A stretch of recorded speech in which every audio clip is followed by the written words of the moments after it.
Salut YouTube, Reebok Courte Victory Pump Retro 2024. Je crois que j'ai rien oublié, mais c'est un titre qui était assez long.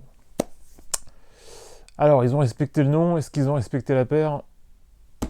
On va voir ça, mais petit spoiler, oui et non. Voilà. Alors avant quand même de discuter de la paire, on va discuter d'un petit problème. Ceci. Donc, comme chez Nike, c'est marqué Reebok. Voilà, sur tous les côtés.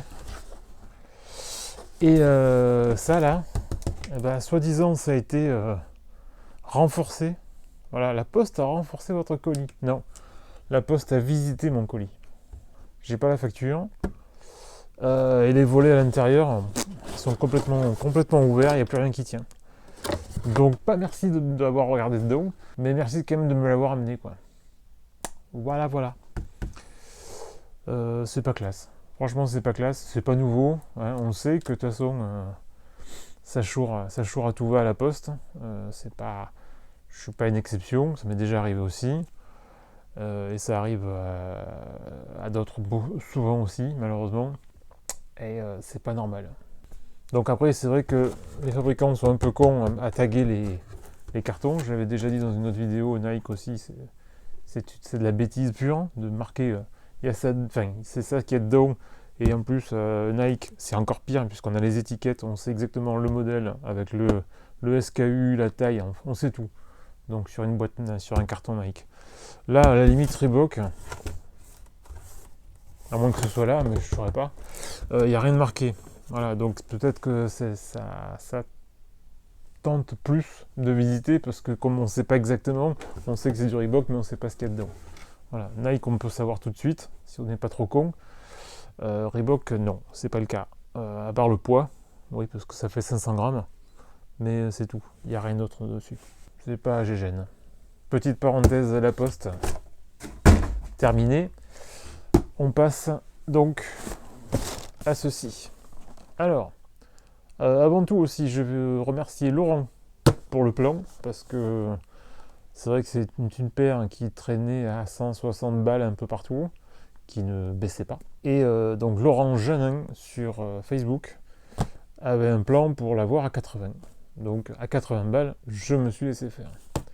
Je tiens aussi à remercier Auriel, qui a fourni aussi sur une page Facebook, fourni donc des photos d'archives de sa paire OG, ce qui va nous permettre de comparer ce qu'on a là par rapport à la paire originale de 90. Il faut dire aussi que par rapport aux documents entre guillemets d'époque, c'est très compliqué, que ce soit au niveau des résolutions, au niveau aussi de la quantité de photos. Il y a des photos qui, je ne vais pas dire qui se contredisent, mais qui sont plus ou moins valables. Les publicités aussi, c'est très compliqué d'avoir quelque chose, savoir exactement ce qu'on nous proposait à l'époque. Parce que je fais encore une différence entre les paires qu'on nous a vendues et les paires que Chang a portées. Voilà. Parce que là aussi, il y a eu tout un truc où Chang, parfois il avait un truc et où il n'y avait pas, où c'était une autre couleur, enfin, etc. Donc, en gros, on va essayer de comparer avec les photos de Auriel ce qu'on avait à l'époque en magasin et ce qu'on a eu aujourd'hui, cette année. Alors, premier truc, ça, et là je vais vous mettre la vidéo, cette paire est un putain de culbuto. Voilà. Je pensais qu'en enlevant le rembourrage à l'intérieur, ça s'arrangerait, mais non. Donc voilà, donc vous voyez que la paire elle tangue, elle n'est pas plate. Bon. Sinon, sortie de là, l'autre sole, et semble accurate, ça ressemble énormément à ce qu'on a de l'époque. Les hauts triggers sont là aussi. Bon, ils servent à rien puisque la paire, blablabla, voilà, mais c'est pas grave. Mais au niveau, donc, je reviens sur la semelle extérieure, malgré le fait qu'elle soit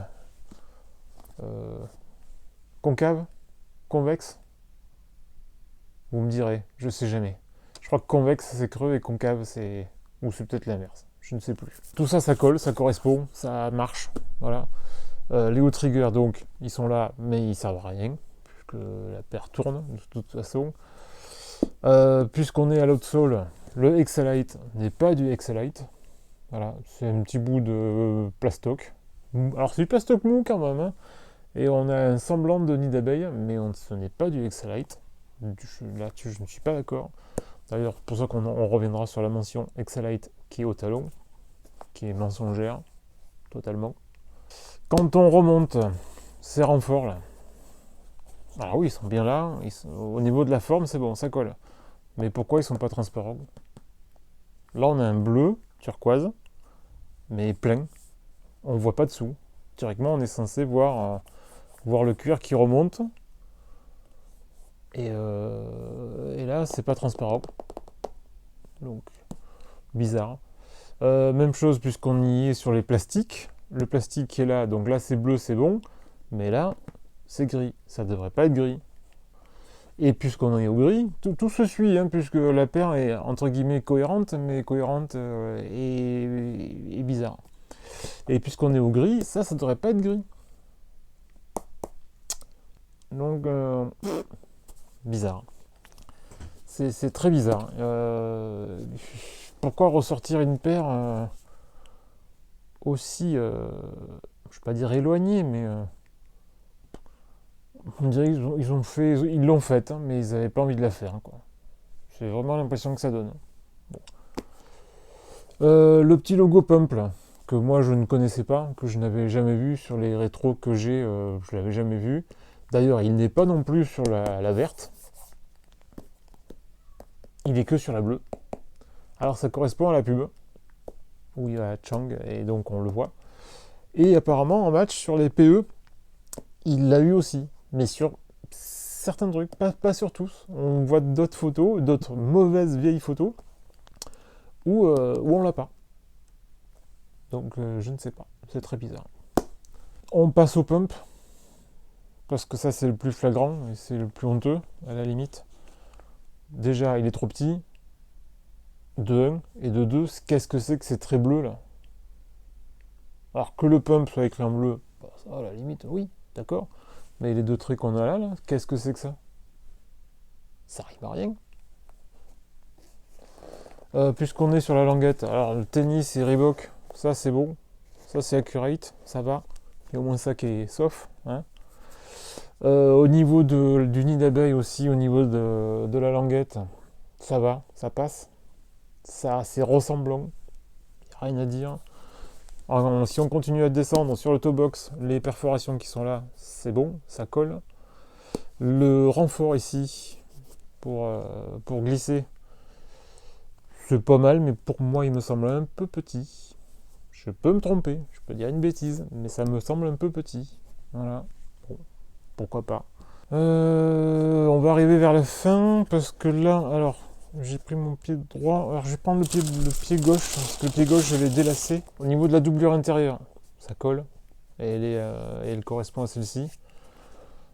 Alors, je suppose, par rapport à la photo, toujours, que ça a quand même un petit peu vécu, donc ça c'est un petit peu ou décoloré, ou ça a un petit peu jauni.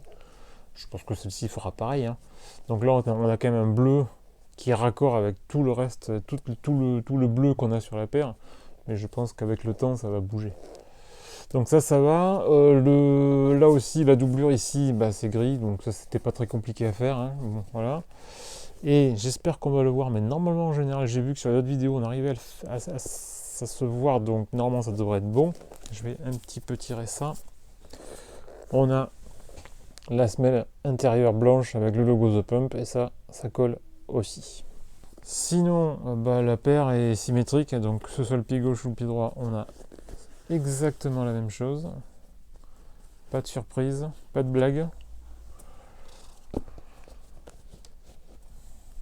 Voilà. Donc j'avais moi la verte il y a quelques années, je sais plus quel rétro j'ai, mais j'avais la verte. Et c'est vrai que celle-ci, je sais plus à quelle époque elle est ressortie, mais bon, je l'avais pas. Voilà. Donc cette année a été l'occasion de l'avoir et à pas trop cher. J'avoue que s'il me ressortait la blanche et noire, je crois que je me ferais souffrir encore une fois. Même si j'ai peur que ça sera il y a encore plein de trucs complètement aberrants dessus et pas du tout accurate, mais je risque de me laisser faire. Voilà. Mais c'est vrai que la noire et blanche, avec les petits inserts et tout là, elle était vraiment sympa. Donc c'était mon tour le plus complet sur une rétro à peu près. Voilà. Une vidéo à peu près sur une rétro à peu près de la Reebok Courte Victory Pump Rétro 2024. A plus. Ciao ciao.